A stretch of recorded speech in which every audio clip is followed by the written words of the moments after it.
Well, we're a week and a day from the election, where obviously headline news is Donald Trump won. The Republicans have the House and the Senate. Illinois, though, deep blue, surrounded by a sea of red. And in the state of Illinois, voters approved a non-binding question about taxing millionaires, a 3% income tax surcharge to fund property tax relief. We've talked about this, but now that was approved with 60% of the vote, you've got former Governor Pat Quinn back on the circuit promoting this idea and now saying it's time for the state legislature to bring about a constitutional amendment. It is Illinois in Focus Daily. I'm Greg Bishop. Get the podcast where you get podcasts, and join us each and every weekday morning for the live show that hits about 8 o'clock Central Time at America's Talking Network. Governor Pat Quinn yesterday held a news conference. They're in veto session, so obviously there's a lot of action at the state capitol where we're on the ground with the center square. So get the newsletter and stay up to date. But he's been advancing this idea of changing the state constitution income tax provision from a flat tax to one that charges millionaires a 3% surcharge. Keep in mind, this follows 4 years after the graduated income tax constitutional amendment supported by Governor J.B. Pritzker and Democrats. It failed. Voters rejected that idea to permanently change the Constitution and the flat income tax. Well, this new idea wouldn't be a tiered structure of a progressive income tax where the more you make, the higher you pay. It would actually just say if you make more than $1 million, you're going to pay 3% more. But the caveat of this proposal is it would go into a fund that would be used to cut checks for property tax relief. Here's former Governor Pat Quinn talking about the idea. If you organize, and that's what we have to do, early to bed, early to rise, work like hell, and organize for property tax relief. We've got to go across Illinois working with taxpayers, everyday people who aren't professional politicians.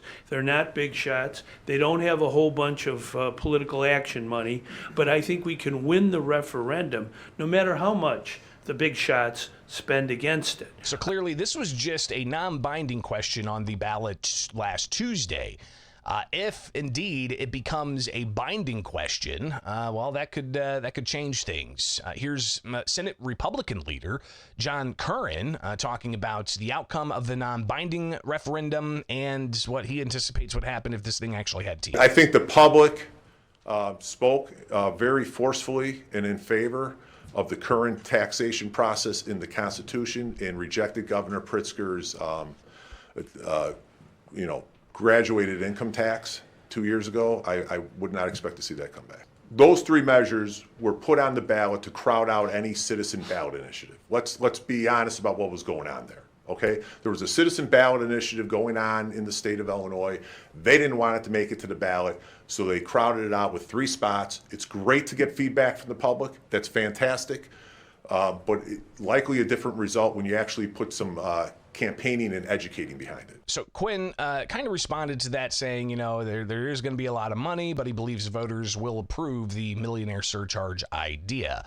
More from former Governor Pat Quinn yesterday. It's a very complicated system. It's bewildering, the current property tax code. I think we need to address that, but I don't think we should avoid the fact that Illinois has the second highest property taxes in the country. So the question that I had asked was, how is this going to change that? How is giving a 3% surcharge to millionaires going to change the property tax system, which I think everybody's recognizing is a mess? It's in shambles. Isn't saying, hey, we're just going to tax people more to give out property tax relief. Doesn't that just take the pressure off of legislators and local governments to get it right, to have true efficiencies so that they're not taxing more? For instance, Governor Quinn was saying, hey, the voters made the choice. This is what they wanted. Well, that was the only question that they were asked about the property tax situation. It was non-binding. What about asking if the Illinois Constitution needs to be changed for getting rid of the pension protection clause?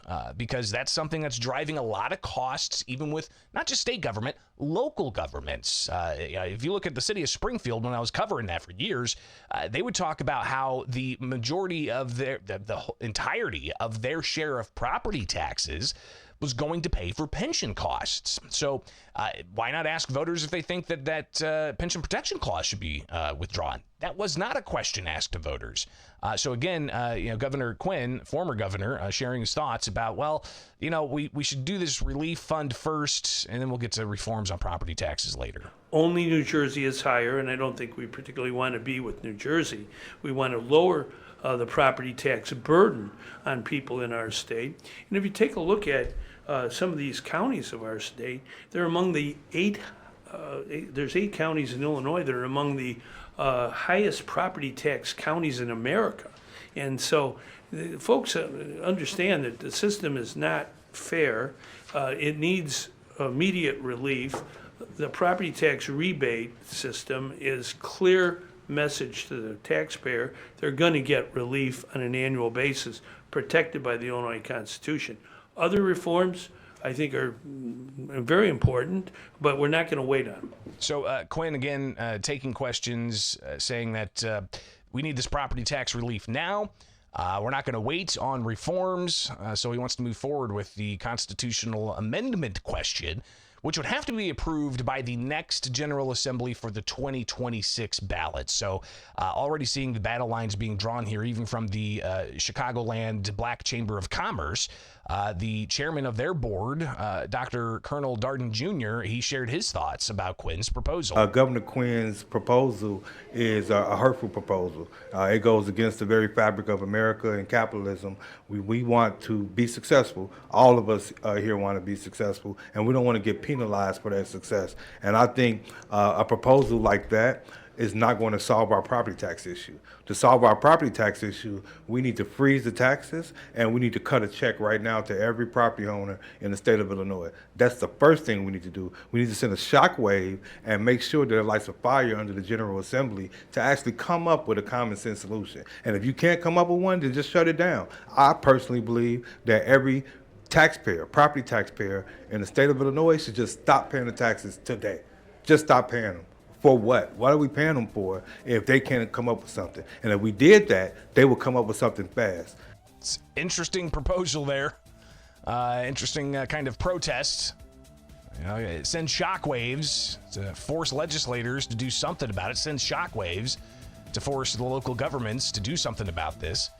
Because property taxes are pretty high in Illinois, second highest in the nation behind New Jersey, let alone all the other taxation in Illinois. We'll keep watching this and keep you updated here with Illinois in Focus Daily. I'm Greg Bishop.